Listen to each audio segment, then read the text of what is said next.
Hey everyone, I am just getting home today from our big long trip to Alberta, Yukon, Alaska, all over BC. Just getting back in the last few hours, decompressing. I'm looking unshaven. I need a shower. I'm sore in a bunch of places, and I got to go back to the RV tomorrow and get it all cleaned up after this long trip. But I just released the first travel video of the first sort of section, part one of this big long trip. So hopefully you check that out. There's more coming next week. They'll be even more exciting. And of course, make sure you subscribe if you haven't already. So that way, when it comes out next week, you should see it in your feed. This trip affected me a little bit. I definitely came to some conclusions and came to some new revelations that I hadn't really thought about travel in general and my RVing life. There were definitely some lessons learned that I'll start with, and then some real interesting self-discovery moments I had on this trip. The first thing just to mention is if you are going on the Alaskan highway and the Cassiar highway, if you're someone who's not comfortable eating a lot of processed foods, which you can get anywhere, you can always get canned goods, you can always get boxed goods, then you might want to make sure you bring your own food as much as you can. We should have brought more meats in the freezer. We should have brought more fruits and vegetables when we could, and you'll be able to get them along the way, but the selection will sometimes be limited.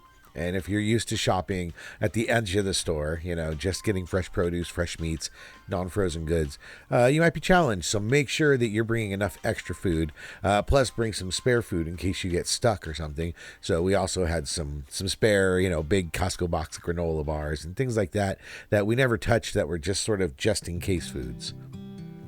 Two is take the bugs and the sun seriously. The bugs at first weren't that bad, but by the time we had rounded through from the Alaska over to the Cassiar, my wife had well over 50 bumps and bites all over her body. I got bit too, but it doesn't really have an allergic reaction with me, but with her it does. So she just was covered in bites. So make sure you take it seriously. Make sure you wear the proper clothing. Make sure you bring nets to put over your hat for when it's really bad. I did wear them some days when I was out barbecuing and near some lakes and a lot of mosquitoes are around. Keep that in mind. Don't play. Also, the sun is no laughing matter. Basically, you're up north there in the summer. When the sun's not behind a cloud, it's pounded on you. It gets warm really fast, and your skin's really getting a lot of UV. So make sure you are putting on sunscreen and wearing sun protection. But the other side of that sun discussion is the fact that it was just so darn wonderful having near 24-hour daylight. The sun was somewhere around 10:30 or 10:45 at the peak, at the latest nights. So whether I was out doing something in the early morning or we were doing stuff in the evening, it was always light out. As a YouTuber, of course, that's great that I can film, but really what it meant was that our RVing day was just much longer and much more fruitful and much more available to us. You basically can squeeze more out of the day, like out of the sponge, if you've got daylight all day long. It was a real change in how I'm going to be approaching my thoughts as to where we're going to be RVing, and braving some of the mosquitoes and the biting flies to get all that additional daylight hours is it's something worth it. In fact, last night we realized as we were driving into the last spot, we were realizing this is the first time in a month that I've driven at night. It was just always daylight, and it was wonderful. Of course, one of the things that makes an RV trip great when you're up there is making sure that you have a really good mattress. Let me take less than a minute here to tell you about how cool the new mattress is that we just got on this trip. You know how every RV comes with a terrible mattress? Ours was no exception. Thin, floppy, and basically useless. So for this trip, we finally upgraded to a Tokta Utopia, a custom RV mattress made just for our weird Murphy bed dimensions. We gave them the measurements, picked our firmness, and they shipped it ahead of us to a UPS access point on our route. That's right, we picked it up mid-trip right in Hinton, Alberta, unboxed it in the trailer, and bam, it's amazing. Comfortable, folds perfectly, and somehow it opened up even more storage in our Murphy bed than we had before. A huge thanks to Tokta for making this possible. Honestly, this is the first time we've ever slept well in the RV. And another thing I learned out there is that people everywhere are great. We really had great experience talking to a lot of people out there. On the Alaskan and Cassiar Highway, there's a great mix of Canadians and Americans. So it's just back to the old way it always has been, which is Canadian Americans rubbing elbows. We're all cut from the same cloth. So enjoy meeting all the RVers and travelers out there from both countries. And of course, enjoy the company of all the great truckers and workers out there. You're going to run across a lot of truckers. I always say yield to the truckers wherever you can. Those guys are working. You're out there having a good time. They got it rough, and they're great guys and gals to talk to. And finally, as I experienced for the first time, I think in my life, true silence. I've been in some very remote places in the States, especially down in the Southwest, really remote desert locations where basically you don't hear anything, but you almost always hear at least planes. And there were times, I don't know if I was just lucky with the air routes up north, but there are times I just wouldn't hear anything.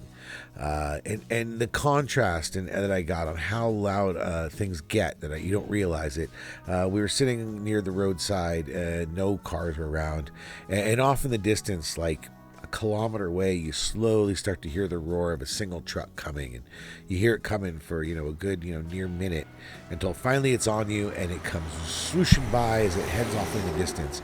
And it's so quiet out there that by the time that truck actually gets to you and is going past you, it's deafening. It's like 1,000,000 decibels. I was almost holding my ears, and I was still 100 feet from that truck, in a pullout off to the side. And I just couldn't believe how loud it seemed. And it was all because it was in contrast to that pure, unadulterated silence. And I'm someone who drives with the windows down on the freeway. Trucks are going by all the time. Doesn't even seem loud to me. But one single truck out there was deafening against the silence. I never realized the power of silence, the value of silence to such a degree as I did on this trip. So it's something I'll be looking forward to more in the future, is enjoying some of that pure silence. So before I step away to clean up, there was just one other thing I kind of wanted to talk about, and that is the importance of respect when you're up there in the really remote parts of Canada. Respect out there is paramount.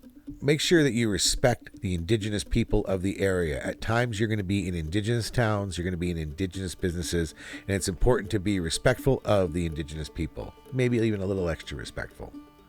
They were there first, really. Respect the environment. Tread lightly wherever you can. Stay on the trails whenever you can. And whatever you bring into the wilderness with you, make sure you're packing it back out. Respect the animals. Keep your distance from all the wildlife. Enjoy it from afar. And make sure that you stay bear safe in your vehicle and in your campsite. And like I said earlier, respect the truckers and the workers that are out there. You're out there vacationing. They're out there trying to work.